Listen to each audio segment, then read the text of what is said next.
Assalamualaikum warahmatullahi wabarakatuh. Kami dari kelompok 2 akan mempresentasikan hasil kerja kami tentang kelebihan dan kekurangan bentuk media komunikasi. Perkenalkan, di sini anggota kelompok kami. Yang pertama ada saya sendiri, Winda Fatimah Ramadhani, NIM 19115. Yang kedua ada Elvan Ramadhani 191017. Yang ketiga ada Muhammad Faik 191018. Yang keempat ada Otnil Reraldi 191019. Yang kelima ada Astuti Faik Fotonikmah 191022. Yang pertama saya akan menjelaskan tentang media transmisi. Media transmisi adalah media yang menghubungkan antara pengirim dan penerima informasi atau data dikarenakan jarak yang jauh, karena data terlebih dahulu diubah menjadi kode atau isyarat, dan isyarat inilah yang hendak dimanipulasi dengan beragam macam cara sebagai diubah kembali menjadi data. Yang selanjutnya ada jenis media transmisi. Di dalam media transmisi terdapat dua jenis media menurut penyalurannya. Yang pertama ada guided transmission media atau media transmisi terpandu, merupakan jaringan yang menggunakan sistem kabel. Dan yang kedua ada unguided transmission media atau media transmisi tidak terpandu, merupakan jaringan yang menggunakan sistem gelombang. Selanjutnya ada bagian pertama, guided transmission media, yaitu kabel STP atau shielded twisted pair. Kabel STP adalah jenis kabel telepon yang digunakan dalam beberapa bisnis instalasi. Pada kabel STP terdapat pembungkus tambahan untuk tiap pasangan kabel. Kabel STP juga digunakan untuk jaringan data, digunakan pada jaringan token ring IBM. Pembungkusnya dapat memberikan proteksi yang lebih baik terhadap interferensi IMI. Kabel STP shielded twisted pair merupakan salah satu media transmisi yang digunakan untuk membuat sebuah jaringan yang berbasis lokal atau biasa disebut LAN, Local Area Network. Fungsi media transmisi digunakan pada beberapa peralatan elektronika untuk menghubungkan antara pengirim dan penerima supaya dapat melakukan pertukaran data. Kelebihan pada kabel STP, di dalamnya terdapat satu lapisan pelindung kabel internal sehingga melindungi data yang ditransmisikan dari interferensi atau gangguan STP. Selain dililitkan, juga punya proteksi terhadap induksi atau interferensi sinyal dari luar kabel berupa lapisan kertas aluminium foil sebelum jaket pembungkus luar. Kekurangannya, atenuasi meningkat pada frekuensi yang tinggi. Pada frekuensi tinggi, keseimbangan menurun sehingga tidak dapat mengkompensasi timbulnya gangguan. Selain itu, juga harganya yang cukup relatif mahal. Kabel UTP, Unshielded Twisted Pair.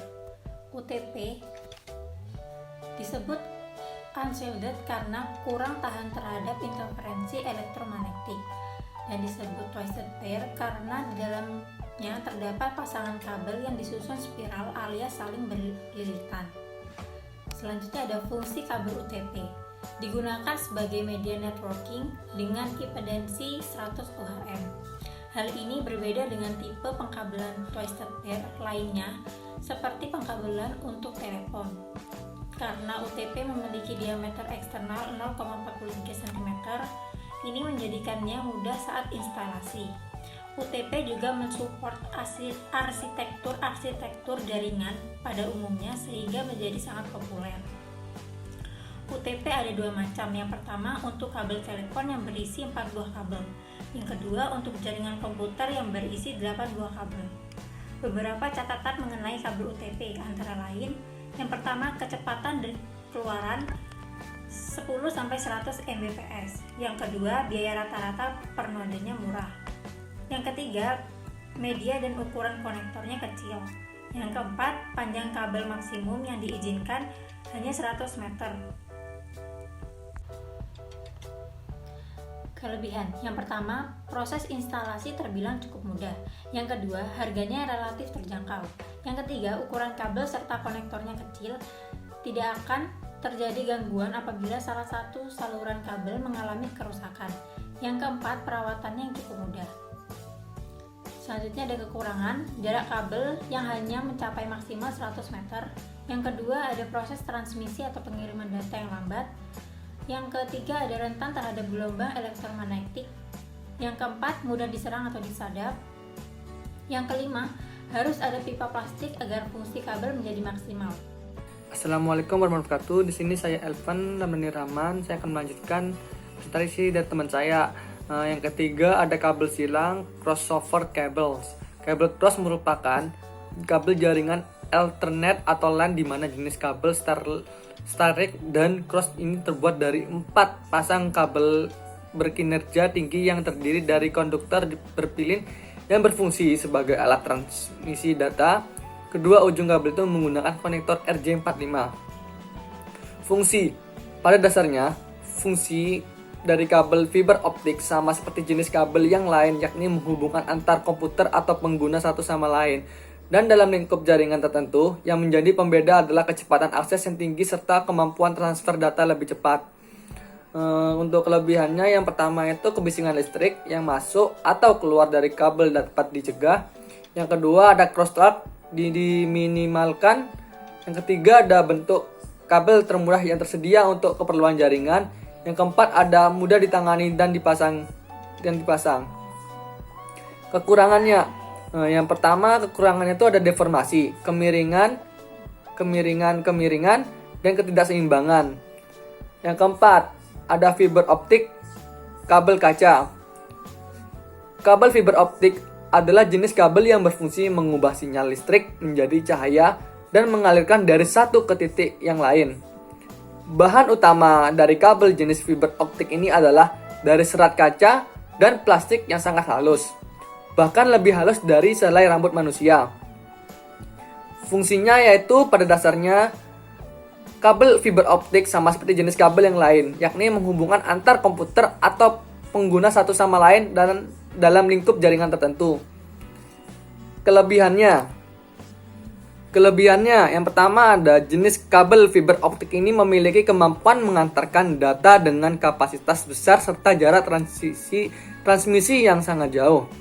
Yang kedua, meskipun memiliki kemampuan yang besar, bentuk fisik dari kabel ini lebih kecil jika dibandingkan dengan jenis lain karena bahannya dari serat kaca dan plastik. Yang ketiga, ada karena tidak menggunakan arus listrik. Kabel fiber optik ini bebas dari gangguan sinyal elektromagnetik, sinyal radio, serta mempunyai ketahanan yang cukup kuat juga sehingga banyak digunakan perusahaan-perusahaan besar. Untuk kekurangannya itu, yang pertama kekurangan terbesar dari kabel fiber optik adalah harganya yang cukup tinggi. Hal ini sangatlah wajar mengingat bahan-bahan yang digunakan serta pemasangannya. Yang kedua, ada selain memakai biaya besar pada saat pemasangan, untuk perawatan fiber optik pun juga memerlukan biaya yang tidak sedikit melihat alat-alat yang digunakan juga tidaklah murah. Di sini saya Suti Faikotu Nikma, saya akan menjelaskan mengenai pengertian kabel koaksial. Kabel koaksial sendiri adalah suatu kabel jaringan media transisi data yang terarah. Kabel koaksial juga memiliki nama lain BNC atau kepanjangan dari Beyond Near Connector. Kabel koaksial biasanya diartikan sebagai kabel sepaksi atau sesumbu. Awalnya kabel koaksial ini digunakan untuk kabel antena TV saja. Namun karena kemajuan teknologi, kabel koaksial digunakan sebagai media transmisi data jaringan LAN. Kemudian untuk fungsi kabel koaksial sendiri yaitu sebagai pembagi sinyal frekuensi tinggi atau disebut juga sinyal broadband. Pada umumnya kabel koaksial digunakan pada topologi jaringan ring dan bus. Jenis-jenis kabel koaksial, jenis konektor kabel koaksial yaitu konektor FC, konektor SC, konektor ST, konektor bikonik, dan konektor D4, konektor SMA.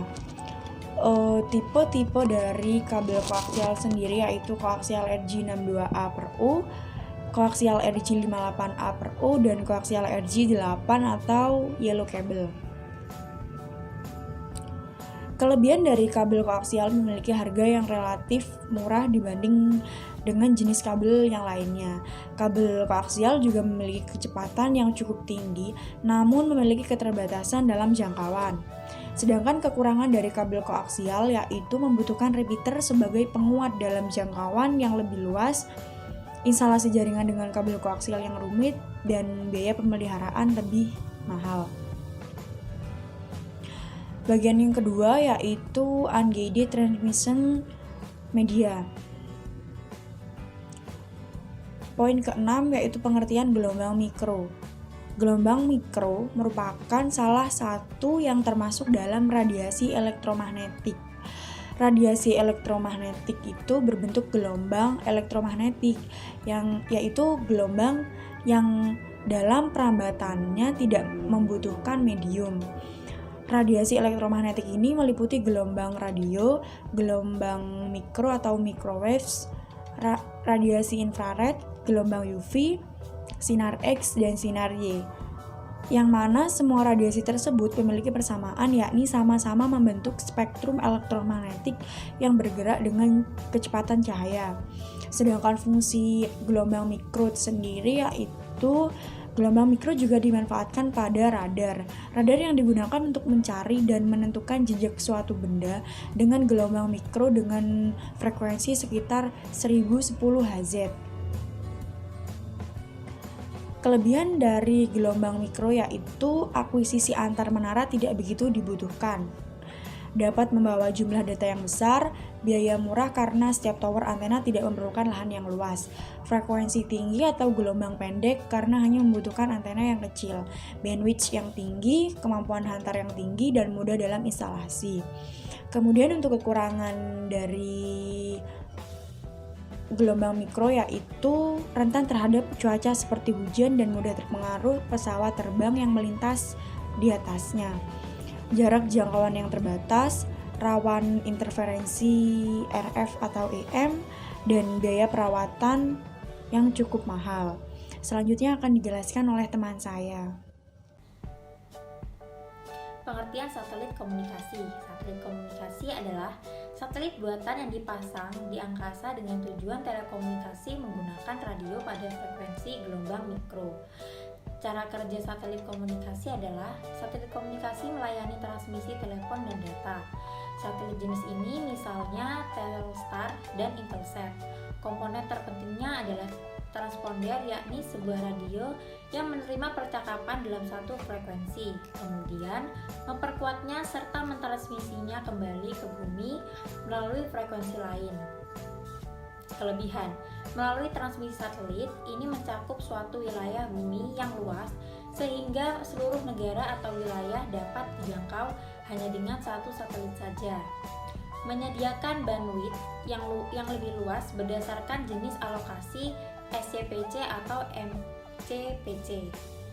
Aplikasi komunikasi nirkabel dan seluler dapat dengan mudah dibuat dengan komunikasi satelit di alokasi yang tidak bergantung. Untuk kekurangannya, desain, pengembangan, investasi, dan asuransi satelit membutuhkan biaya yang lebih tinggi. Untuk mencapai satelit dari bumi, waktu dapat bervariasi antara 270 milidetik dan kembali lagi ke 320 milidetik. Penundaan propagasi ini dapat menyebabkan gema melalui koneksi telepon. Satelit memiliki umur sekitar 12-15 tahun. Karena fakta ini, peluncuran lain harus direncanakan sebelum tidak beroperasi. Pengertian inframerah. Inframerah bisa dikatakan sebagai noda satu konektivitas yang berupa perangkat nirkabel yang dipakai bagi menghubungkan atau mentransfer data dari suatu perangkat ke perangkat lain. Cara kerja inframerah. Sensor inframerah pemancar modulasi inframerah.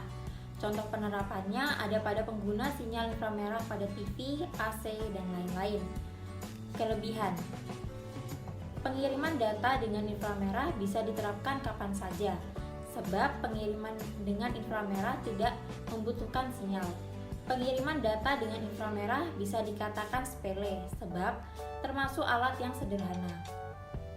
Pengiriman data ponsel tidak memakan biaya alias gratis. Untuk kekurangannya, pada pengiriman data dengan inframerah, kedua lubang inframerah harus berhadapan satu sama lain. Hal ini lebih kurang menyulitkan kita dalam mentransfer data sebab prosedurnya yang merepotkan. inframerah sangat berbahaya bagi mata, sehingga jangan sekalipun sorotan inframerah mengenai mata. Pengiriman data dengan inframerah bisa dikatakan semakin lambat dibandingkan dengan rekannya Bluetooth. Halo, saya Outner Renaldi Patriawan. Di sini saya akan menjabarkan pengertian, contoh penerapan, kelebihan, serta kekurangan dari radio. Pengertian radio sendiri merupakan teknologi yang digunakan untuk pengiriman sinyal dengan cara modulasi dan radiasi elektromagnetik, atau bisa kita sebut sebagai gelombang elektromagnetik. Gelombang ini melintas dan merambat melalui udara, serta juga bisa merambat melewati ruang angkasa yang hampa udara. Hal ini dapat disebabkan karena gelombang ini tidak memerlukan medium pengangkut.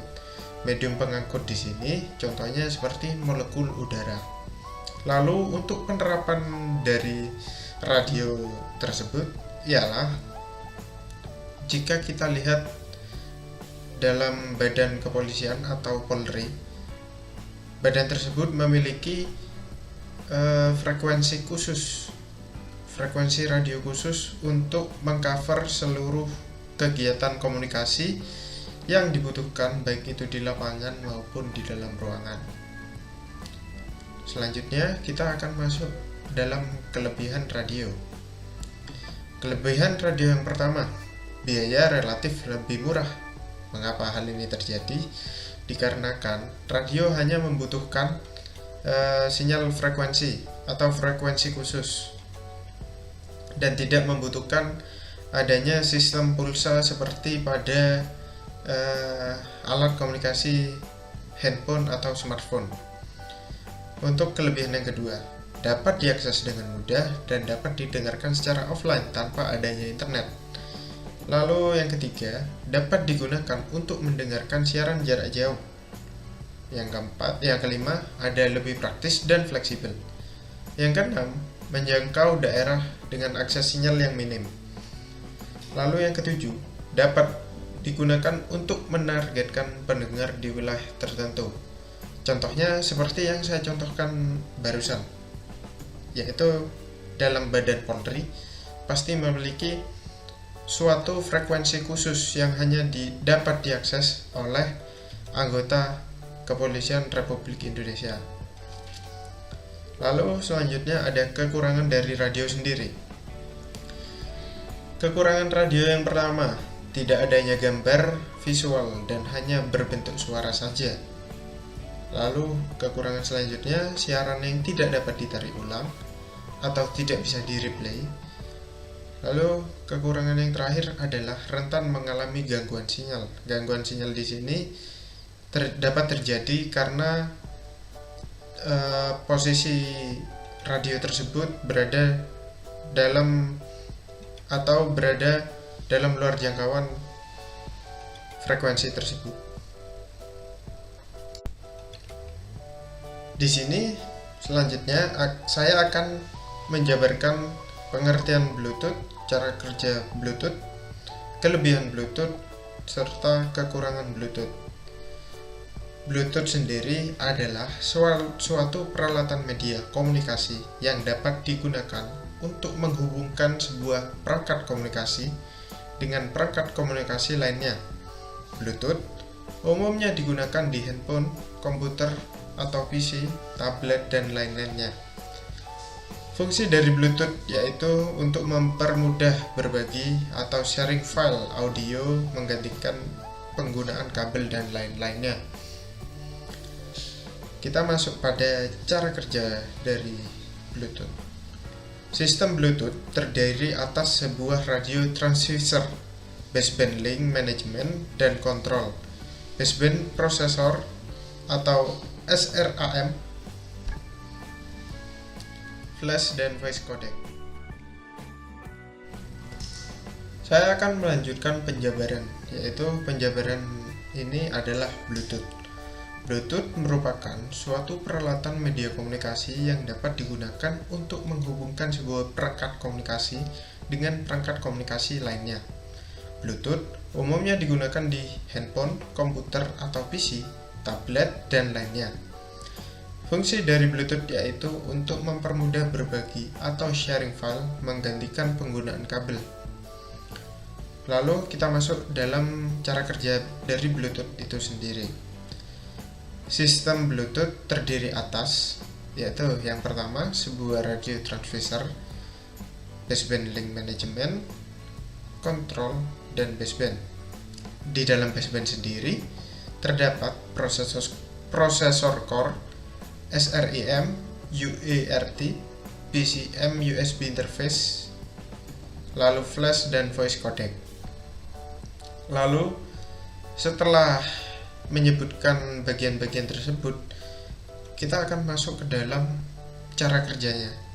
Di dalam baseband link controller ini akan menghubungkan hardware atau perangkat keras ke radio, ke baseband processing, dan juga layar protokol fisik. Lalu setelah diolah, maka di dalam link manager akan melakukan aktivitas protokol tingkat tinggi, yaitu seperti melakukan link setup dan autentikasi dan juga konfigurasi. Lalu kita masuk ke dalam kelebihan sebuah Bluetooth atau alat Bluetooth ini. Kelebihan yang pertama, bisa menembus rintangan, misalnya seperti dinding, kotak, dan sebagainya, walaupun jarak transmisinya hanya 10 meter.